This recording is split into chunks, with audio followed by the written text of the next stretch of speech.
नमस्कार. तिखट पाहुणचार रेसिपीज मध्ये मी प्रिया तुम्हा सर्वांचे पुन्हा एकदा स्वागत करते. आज आपण रक्षाबंधन स्पेशल मोहनथाल ची रेसिपी तयार केलेली आहे. तयार होणारी ही मोहनथाल बघा मस्त सॉफ्ट आणि दाणेदार झालेली आहे. जशी हलवाई बनवतात अगदी सेम त्याच टेक्स्चरची आणि त्याच चवीची तयार झालेली आहे. टेक्स्चर बघाल मस्त सुंदर असं आलेलं आहे.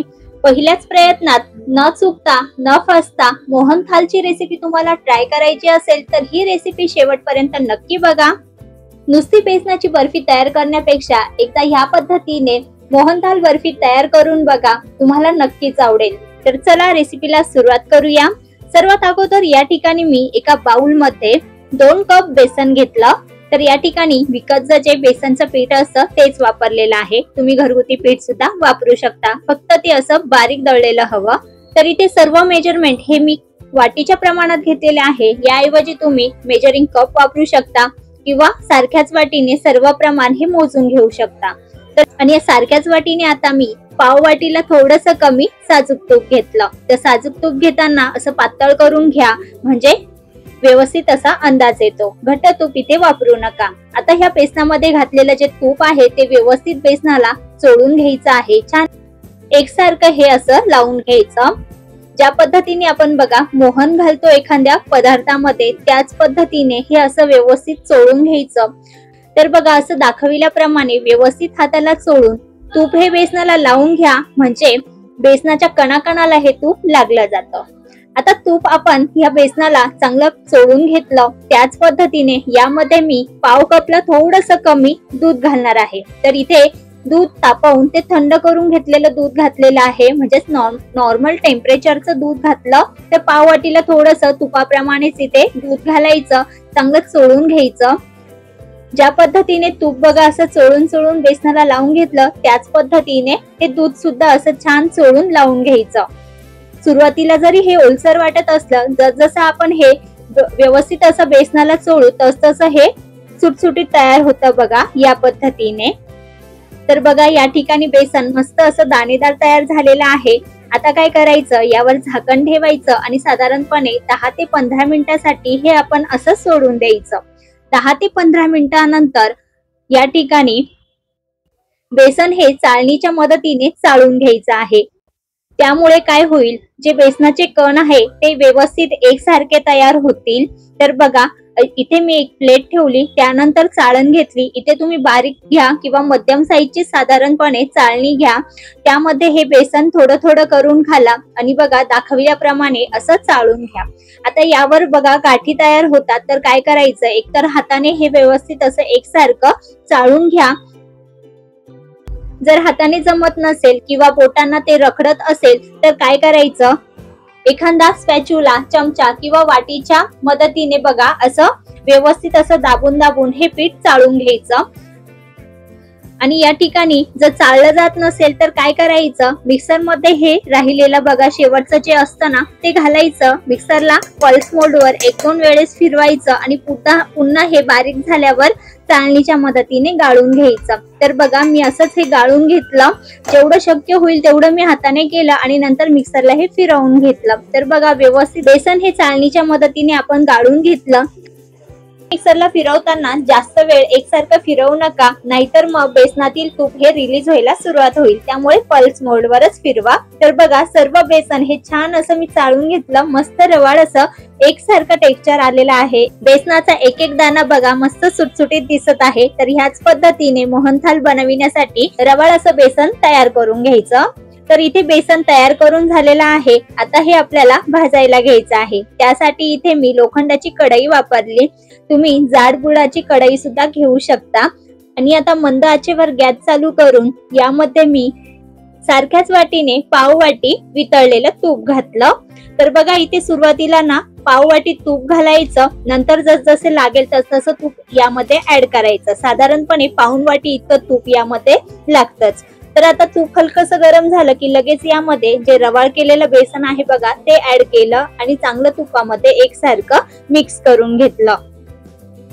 तर तुपामध्ये बेसन चांगलं मिक्स करून घ्यायचं आणि मिक्स झाल्यानंतर तुपातच हे व्यवस्थित असं भाजून घ्यायचं आहे. तर बघा सुरुवातीला बघा हे तुपामध्ये बेसन चांगलं एकजीव करून घेतलं आणि आता मंद आचेवरच म्हणजेच कमी गॅसवरच व्यवस्थित हे भाजून घ्यायचं आहे। भाजताना इथे कुठलीही घाई करायची नाही। जसं तूप हे भाजत जाईल तसं आपल्याला तुपाचा अंदाज सुद्धा येईल। तर साधारणपणे 3 छोटे चमचे यामध्ये मी साजूक तूप घातलं आणि पुन्हा चांगलं मिक्स करून घेतलं। तर सुरुवातीपासून ते आतापर्यंत साधारणपणे 10 ते 12 मिनिटं झालेले आहे।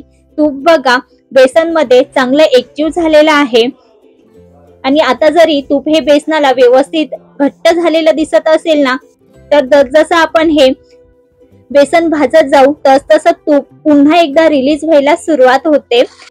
तर या ठिकाणी एक लक्षात ठेवा, तुपामध्ये बेसन भाजत असताना गॅसची फ्लेम ही कुठेही वाढवायची नाही। बेसन भाजताना हे पेशन्सनेच भाजायचं, म्हणजेच कमी गॅसवर भाजायचं। थोडा वेळ लागतो पण परफेक्ट अशी ही बर्फी तयार होते। तर बघा सुरुवातीपासून ते आतापर्यंत 20 ते 25 मिनिटं बेसन हे भाजून घेतलेलं आहे।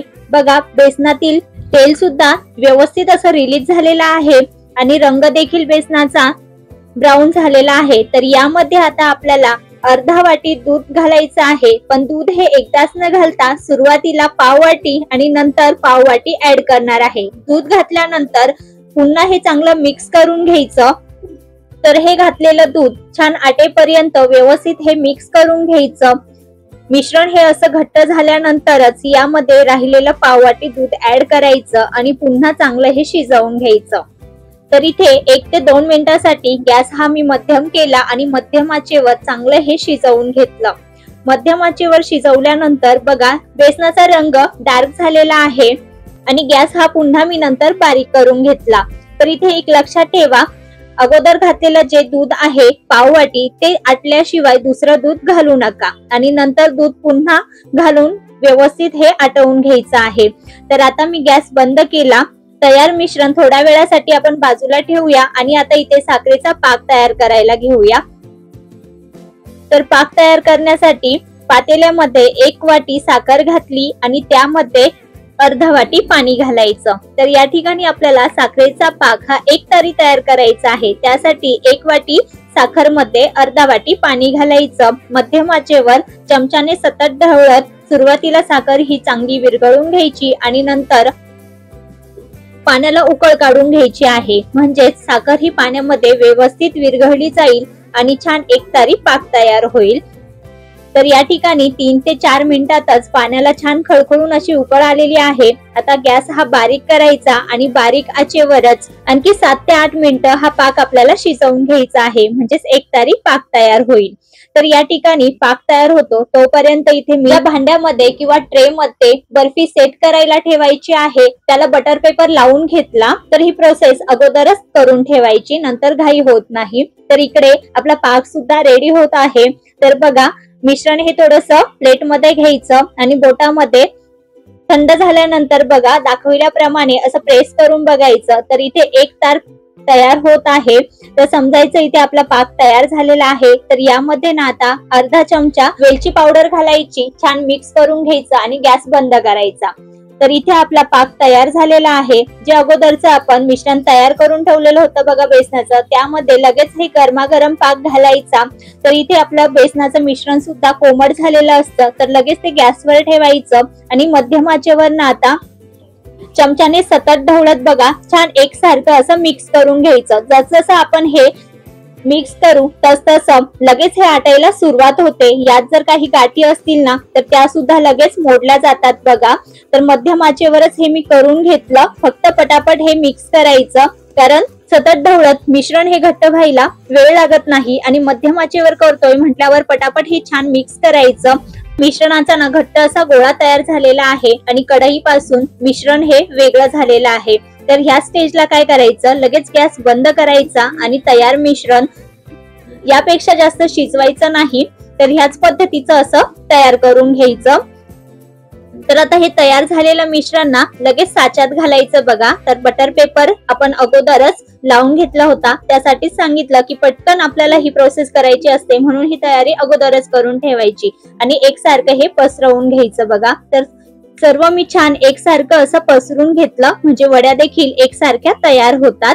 आणि आता यावर आवडीप्रमाणे ड्रायफ्रूटचे काप घालायचे, तर काजू, बदाम आणि पिस्ता याची मी सजावट केलेली आहे. तुमच्याकडे जे ड्रायफ्रूट असेल ते घाला. यावर चांदीचं वर्क सुद्धा तुम्ही लावू शकता. छान हे मी असं थापून घेतलं, म्हणजे ड्रायफ्रूट चे काप छान चिटकून राहतात. आता यावर झाकण ठेवायचं किंवा असं रुमाल ठेवा, म्हणजे हे आपल्याला सेट करून घ्यायचं आहे. तर ही बर्फी मी रात्री बनवून घेतली, त्यासाठी मी रात्रभर ही सेट करून घेतली आणि सकाळी तुम्ही बघू शकाल मस्त बर्फी सेट झालेली आहे. ही बर्फी मी बाहेरच ठेवलेली होती, फ्रीज मध्ये ठेवलेली नाही, कारण यामध्ये आपण तूप घातलेलं आहे. तर बाहेरच हे तुम्ही 3 ते 4 तासासाठी ही सेट करू शकता. जास्तीत जास्त 5 तास लागतात. तर रात्रभर हे मी ठेवलं होतं.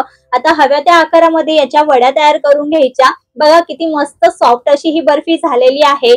तर इथे मी चौकोनी आकारामध्ये याचे पीसेस तयार करून घेतले. बर्फी कापतानाच तुम्हाला इथं जाणवत असेल की किती सॉफ्ट ही बर्फी तयार झालेली आहे. तर बघा, घरच्या घरी हलवाई स्टाईल इथे आपली मस्त दाणेदार, तोंडात टाकताच विरघळणारी मऊसूद अशी मोहनथाल तयार आहे. तर तुम्ही देखील रक्षाबंधनसाठी ही बनवून बघा. मोहनथालचं टेक्स्चर बघा, परफेक्ट आलेलं आहे. बेसन, तूप, साखर आणि पाण्याच्या योग्य प्रमाणामध्ये इथे आपली मोहनथाल तयार झालेली आहे. तर तुम्ही देखील करून बघा. रेसिपी आवडली असेल तर रेसिपीला एक लाईक करा. तयार रेसिपी तुम्ही तुमच्या मित्र परिवारामध्ये शेअर करा, जेणेकरून त्यांना देखील पहिल्याच प्रयत्नात ही बर्फी तयार करता येईल. मी तर या ठिकाणी घरच्या घरीच रक्षाबंधन स्पेशल लाडक्या भावासाठी मोहनथालची मिठाई तयार केली आहे. मस्त दाणेदार झाली आहे आणि त्याला नक्कीच आवडणार आहे. तर तुम्ही देखील बाहेरची विकतची मिठाई घेण्यापेक्षा घरीच अशी बनवून बघा आणि तुमचा अभिप्राय कळवा. धन्यवाद.